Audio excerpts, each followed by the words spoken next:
as we begin, COVID-19 biology is everyone at this point of time, everyone at this juncture is aware what is COVID-19 infection. It's a virus. It's a virus, and it is a single-stranded RNA virus. It has an envelope, and on envelope there are spikes, okay, which are responsible for access to the or entry inside the cells of the human body, and it basically spreads through the respiratory droplets and fomites. Okay, fomites means the different places where we touch, or the clothes, or the surfaces are the main source of spread of infection. Not only the aerosols, but those surfaces where these these droplets fall on, and then these droplets will become the carrier for viral transmission.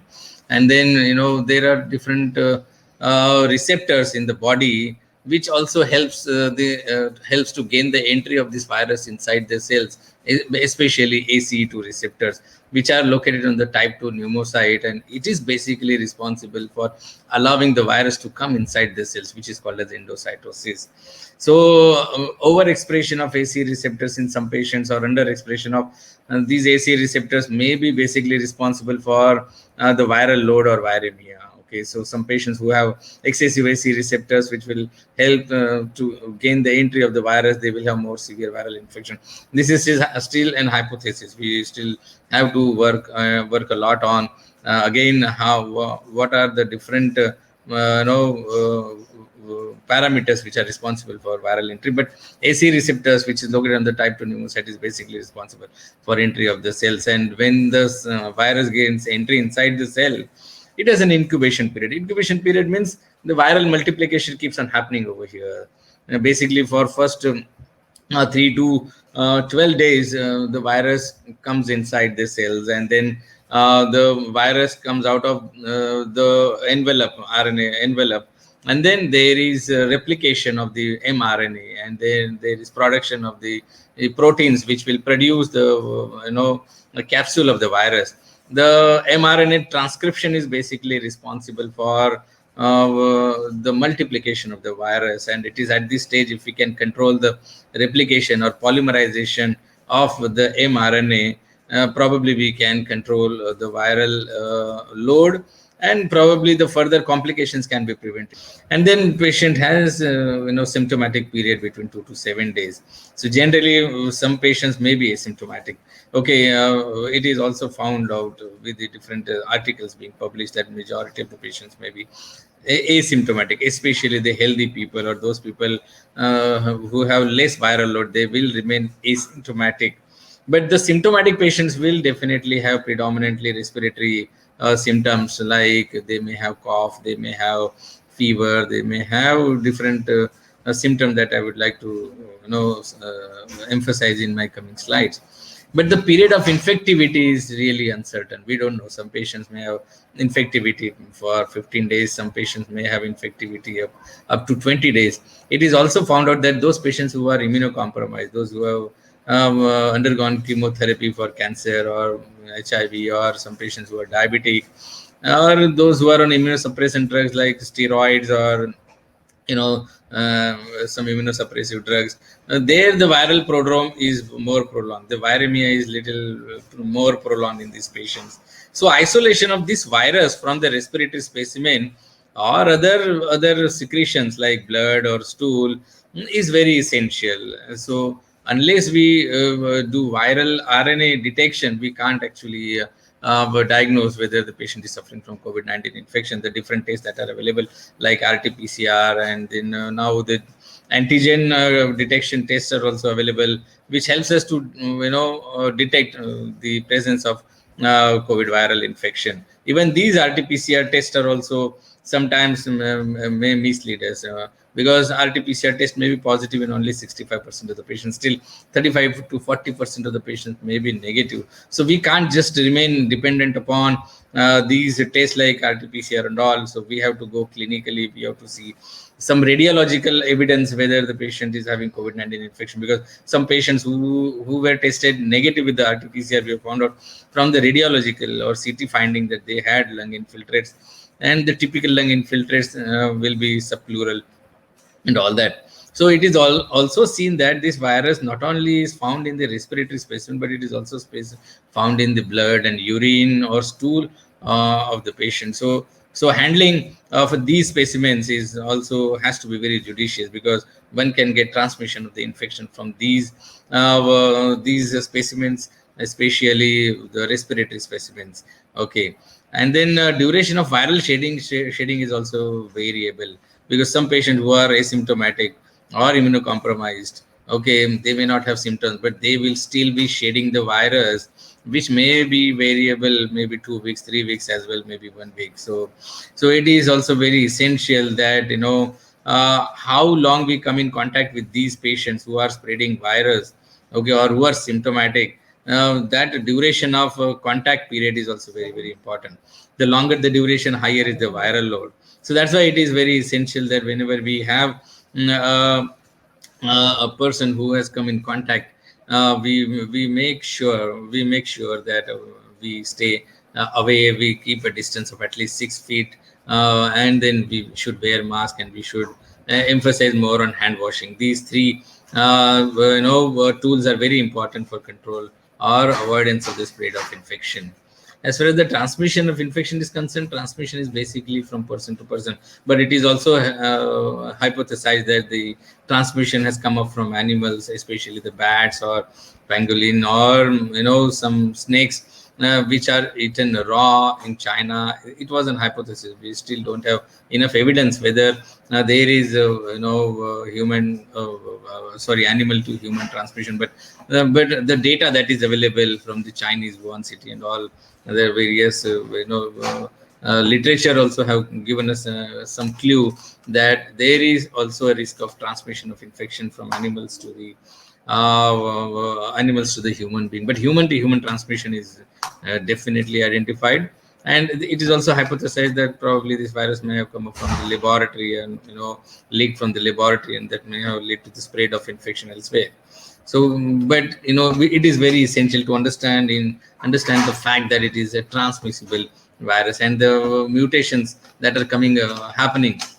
Okay, these mutations have also increased the transmissibility.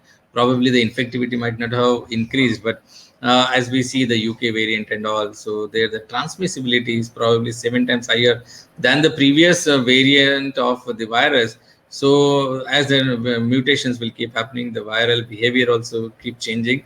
Transmissibility also may be variable, and probably the fatality of the virus is also dependent upon the mutations. Sometimes it may be very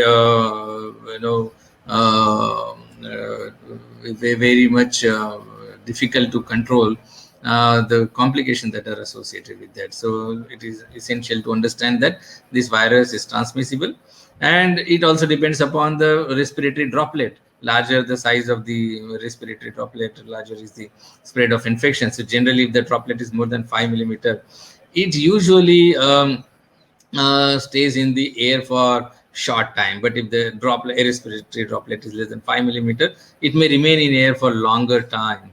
Okay, and it may travel larger distance. So it is the droplet size which is also deciding the transmissibility or the spread of the infection. So these respiratory droplets can transmit infection probably up to 1 meter, maybe 2 meter. So that's why it is suggested, and it is advised that we should keep a distance of at least 1 meter from any person with whom we have come in contact. So 6 feet or 1 meter distance is always mandatory when we are coming in contact. Even for healthcare work, we are treating patients, being doctors, we have to at least maintain more than 1 meter of distance with the patient, and follow all the safety norms for control of the infections. And then these droplets which are filled with the virus can survive on the surface or fomites for up to 4 days. Okay, and the transmission occurs when we come in contact with these fomites. Fomites means surfaces or the linen, or for example, the surfaces could be table, the surfaces could be door handle, the surfaces could be any railing, bed rails, or So we need to understand, this virus has variable period of survival in different fomites. For example, in steel or wooden, the survival may be a little higher, so maybe up to 24 hours. And some of the fomites can actually help virus to survive for up to 4 days also. So it depends upon the surface to surface. But we need to understand that whenever the patient has the symptoms like cough or fever, it is this period which is more transmissible for the viral spread actually. Cough and fever, those patients who doesn't have cough, probably they may spread less infection, but those patients who have vigorous cough, they will generate more droplets and more transmission of the viral infection to the person who comes in contact. We cater patients in the ICU, and we see a lot of patients having bad cough, and we put them on non-invasive ventilation, which also generate more aerosols, and that may be a reason for spread of or the transmission of more viral droplets and more spread of the infection. And therefore it is very essential that we should maintain a safe distance, and aerosol generating devices should be avoided as far as possible for control of the infection. So a simple face mask or other devices where the aerosols are not generated would be advisable. We use nebulization chambers. Okay, these nebulizer produces droplets, and that can spread more infection. We put the patients on BiPAP, and with the BiPAP there is some leak, and that leakage can spread a lot of respiratory droplets. So once the patient becomes symptomatic, it goes through the different stages. Patient may have initial myalgia, they may have fever, they may have cough, and then slowly they progress to develop pneumonia. And once the pneumonia becomes more severe, they will start developing shortness of breath. And then that will be the period of time where the patient will seek medical help. They will come to the hospital, and then they will need oxygen support, and if they have severe shortness of breath, they will need ICU admission. So how do we mitigate this transmission? The mitigation of the transmission is only through the face mask. At this moment, the face mask is the biggest vaccine available, and we should use it. People are not using face mask, and they're just becoming more relaxed. So yeah, we ourselves also, when we are treating patients in the hospital or the ICU, it is very essential that we should wear an N95 mask. Simple surgical mask may not be sufficient. Simple surgical mask is sufficient for those people who are not in the healthcare premises, but at least when we are in premises, when we are catering COVID patients, we should wear N95 mask. There are different masks available, like M100 mask is also available. So, but sometimes we may have to use double mask, or the mask has to be changed when we come in contact with the patient. So very essential that we should wear mask. We should emphasize more and more on hand washing. 0.5% chlorhexidine gluconate is the solution which is more advisable. And then we should have keep doing that hand washing for at least 30 seconds. It's not just like that we just have done hand rub. We have used hand rub and then that's over. No, we should use at least 10 to 15 ml of hand rub, and keep on sanitizing our hand for at least 30 seconds. That is how effective sanitization of the hand is. And then whenever we come across with any patient in the contact, we should use disinfectant sprays. If the patient is some patients sat on chair and all that, that area should be disinfected with the sprays, the sanitizer spray.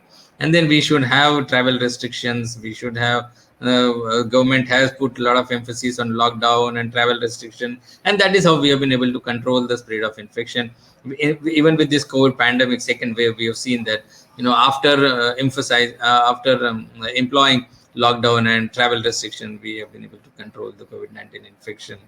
So what we have seen before mitigation, the transmission rate was around, the people which were affected with the COVID-19 were around 2.5 lakh, 3.5 lakh, up to 4.5 to 5 lakh. We had reached up to a stage of infectivity of 5 lakh people being affected in 24 hours. But now, after this lockdown and travel restriction, we have seen the number of cases are coming down. I think today's number of cases were 1 lakh 15,000 or 1 lakh 25,000 or so. So that is how we have to prevent aerosol generation. And aerosol generation is the biggest source of transmission. We should avoid it. And then we should avoid going to the aerosolized environment. And then we should also disinfect these secretions, the feces or the urine. That has to be handled well, and it has to be disinfected well, and probably it has to be contained in a proper place. There is also a transmission, which is mother to child transmission. Even in utero, there have been seen some cases of a uteroplacental transmission of the virus, but the infectivity rate or the transmission rate seems to be very, very less because of the placental barrier. Probably the viral transmission to the child is very negligible, but there are few case reports where the fetoplacental transmission is also seen. So that is how we need to assess the patient holistically, and disinfection and prevention of the transmission is the key to curb and control this infection.